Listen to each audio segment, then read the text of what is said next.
Put your seatbelts on and get ready for the ride.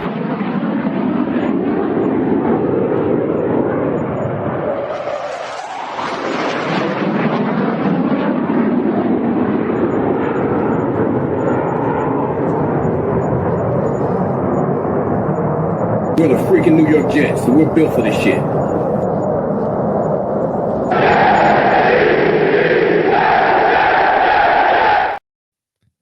Hello, welcome to another episode of In the Trenches with Gang Green. I'm your host, Bubbs. Today is Monday, May 5th. Hopefully everybody's having a good day so far today. This is episode 535 of the In the Trenches with Gang Green podcast. I thank you, as always, for joining me. For those tuning in on YouTube, make sure to please like and subscribe. Of course, appreciate all of those tuning in on all the different audio podcast platforms. And today we've got two New York Jets topics to discuss.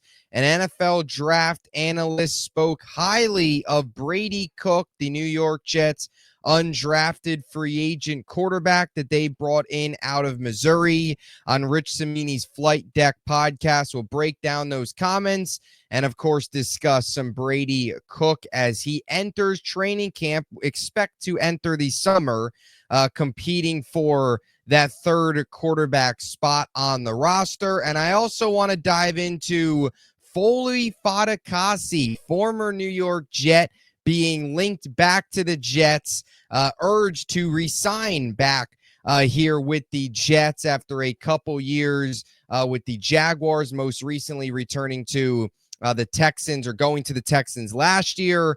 Should the Jets reunite with Foley Fatukasi to bring in a run stuffer for the interior of this defensive line and this defense? We'll break that down as well a little bit later on in the podcast. As always, though, before we begin, we got to break down and tell you our podcast partners, starting with our friends over at BetUS, America's favorite online sportsbook. If you want to get in on any of the sports betting action, check out BetUS. Use my link in the description of this video to get a 125% sign-up bonus on your first three deposits up to $2,000. Also, our friends over at SeatGeek.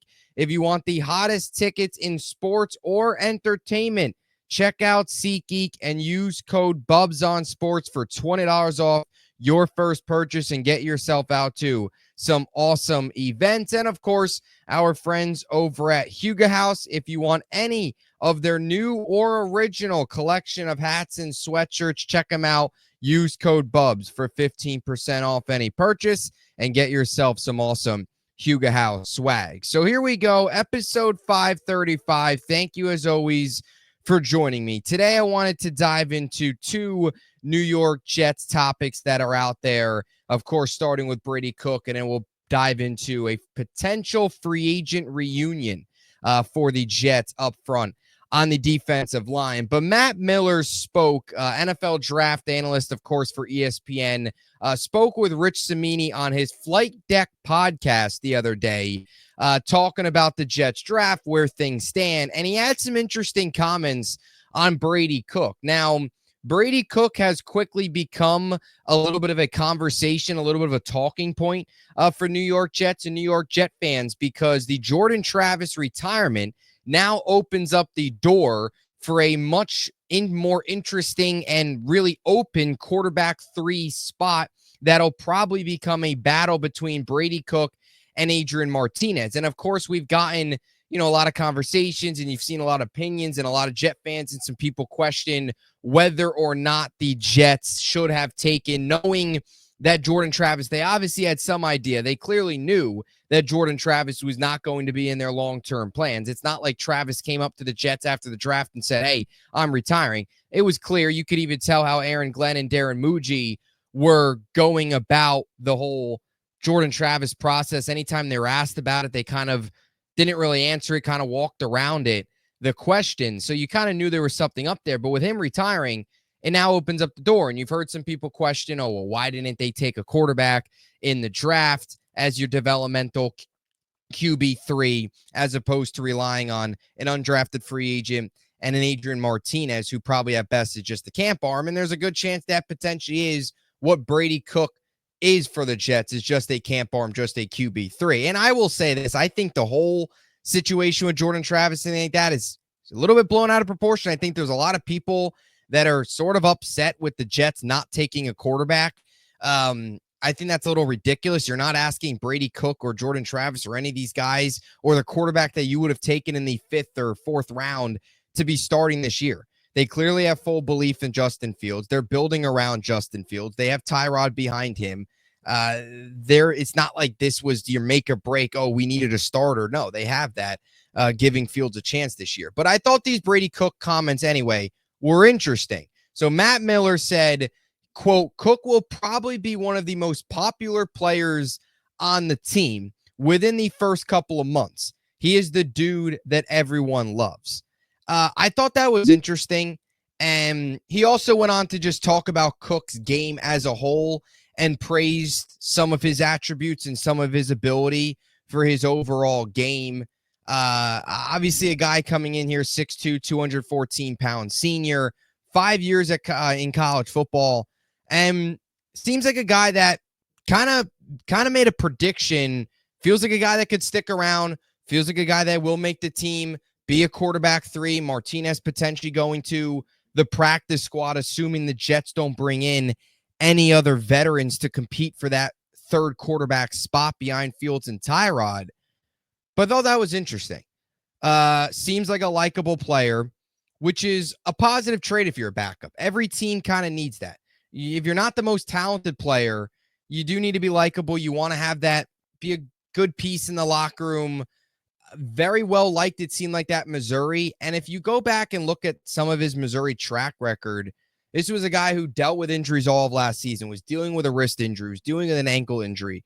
Even in one game against Auburn last year, had an ankle injury, went to the hospital during the middle of the game to get an MRI, ended up coming back and leading Missouri to a win. So I think that certainly builds respect and builds that level of trust and belief amongst your teammates in the locker room. A guy who fought with injuries all of last year, which is why you saw some of the drop-off. And I think the biggest thing is just, you look at the whole quarterback 3 situation, what really is Brady Cook and the drop-off to a guy that you probably would have gotten in the 5th or 6th round, let's say, it's really not that major. It doesn't seem that huge. And I don't think Brady Cook, I want to make this clear. Let's not sit here. And I do think some of the Brady Cook praise has gone out of control. I mean, I've seen people, and I think a lot of it's just maybe trolling, maybe joking. But Brady Cook's not the future, okay? He's not the franchise guy. But can he be a quarterback 3? You sit, develop, be a camp arm, a guy that you get to see in preseason, see what you got out of him? Sure. This is a guy last year dealing with the injuries, didn't have a great year, just 11 touchdowns and 2 picks, 62.6% completion percentage. But the year prior, you saw him really take off, right? Had the 21 touchdowns, had over 3,300 yards, which was the most in his collegiate career, completed 66% of his passes. The 157.2 pass rating was certainly impressive. A guy over the course of his career, 65.9% completion percentage, 9,251 yards, 7.9 yards per completion, 50 touchdowns, and 15 interceptions in his career. And now he joins, of course, Armand Membu, who is his teammate. So some praise there for Matt Miller. He gets a shot here to compete for QB3. And being a likable guy in the locker room as a backup quarterback can keep you in the NFL for a long time, because there's a lot of backup quarterbacks out there that aren't very good, but clearly are well-liked among coaching staffs and amongst locker rooms, that they stick around. Maybe Brady Cook is that, whether that's for the Jets or another team, but certainly some interesting insight. And it will be something to look for in camp, what he looks like in those preseason games, in training camp, as your UDFA develop guy. Ultimately, Brady Cook will not, let's be honest, the chance of that happening, the chance of Justin Fields happening to be this franchise quarterback is very, very slim. Brady Cook even lower. But wanted to bring that up, wanted to discuss it, talk about him. Of course, 5-year player at Missouri. You one of your UDFAs, and they elected not to take a quarterback even with the Jordan Travis stuff. Instead, you go with the UDFA. Clearly, the Jets feel, as opposed to using a pick on a quarterback, getting a guy in undrafted free agency, clearly the drop-off's not that much. Clearly, they also wanted to fill other holes, fill other needs on day number 3, as opposed to taking a quarterback when they're fully balled in on Justin Fields for this year. And if this all doesn't work out, we all know you're going to take a quarterback in 2026 anyway. That's where the Jets are set up. So that's the Brady Cook stuff I wanted to dive into. Now, second topic of the day here, free agent that's still available that we've started to see a lot of Jet fans, and you've started to see a lot of bring him back. Let's see a reunion. And not only just Jet fans, but just in general, you kind of connect the dots. You look around the NFL, you look at the players, free agents that are available, and you look at potential landing spots. This player makes a lot of sense. And that is Foley Fatukasi. Jet fans all very familiar. 6th-round pick, 180th overall by the Jets in 2018. Grew up in New York, played for his hometown team for 4 seasons, 2018 up until 2021. After that, signed a 3-year, $30 million deal with the Jaguars, where he played 2 years with them, was then released and signed on with the Texans last year, where he played a lone season with them. Of course, now hitting the open market. So he's entering his 8th season in the NFL. 4 with the Jets, 2 with the Jaguars, 1 with the Texans. 30 years old, just turned 30 earlier in the offseason in March, about 2 months ago now. But Fatukasi is an interesting name because you kind of look at the way his career went with the Jets. It was excellent. He was awesome. He was one of the lone bright spots, one of the only hidden gems that Jet fans could really look at Mike McCagnon's draft resume and say that was a good late round pick. He was one of the only ones. There was a lot of ugly. Foley Fatukasi was one of the only positives out of all of those draft classes and was very good with the Jets. But since he has left the Jets, he's started to drop off a little bit, and you've seen a little bit of a decrease, and you question where he is right now, how much he would actually benefit this Jets team, because when he was here, he was that legitimate run-stuffing interior presence, which is what this Jets team needs now. But Fatukasi over the last couple years hasn't quite been that. Now, I do want to go back and look at his Jet tenure and show you where he was and kind of where he is now, and if the Jets would to sign him, where he could be. So his 4 seasons with the Jets, 45 games played, 23 games started, had 115 total tackles, 3 sacks, 18 tackles for loss, 14 quarterback hits, 34 pressures, 67 run stops. I think some of these PFF grades as well I want to show you really tell you also just how good he was at times against the run. 2019, Fatukasi finished with an 81.6 overall grade, which was 12th among defensive tackles that were or defensive linemen that were qualified. He also had an 87.6 run defense grade, which was 5th among qualified defensive linemen. Fast forward a year later, that 2020 season, an 80.1 overall grade, 18th among qualified defensive linemen, and an 86.2 run defense grade, 2nd among qualified defensive linemen that year. He was phenomenal. Foley Fatukasi, during his 4 years with the Jets, specifically those 2 seasons in 2019 and 2020, was one of the better, if not arguably the best, easily top 3, top 5 run-stuffing defensive tackles in the NFL. 2021 under Saleh was still productive, not as productive as he was in 2019 and 2020, but still productive, still solid seasons, or still a solid season. But since that point, you haven't quite seen the production. I found this interesting. Since those seasons, his best run grades or his best run grade was a 60.7, and his best overall grade since that point was a 61.5. So this is a guy here who hasn't quite gotten back to where he was with the Jets. And last year was really ugly. And unfortunately, it ended with a shoulder injury 11 games in, which required season-ending shoulder surgery. He will be ready for training camp in the event that he does get signed. But last season, some really ugly numbers. 33.7 overall Pro Football Focus grade and a 32.4 run defense grade.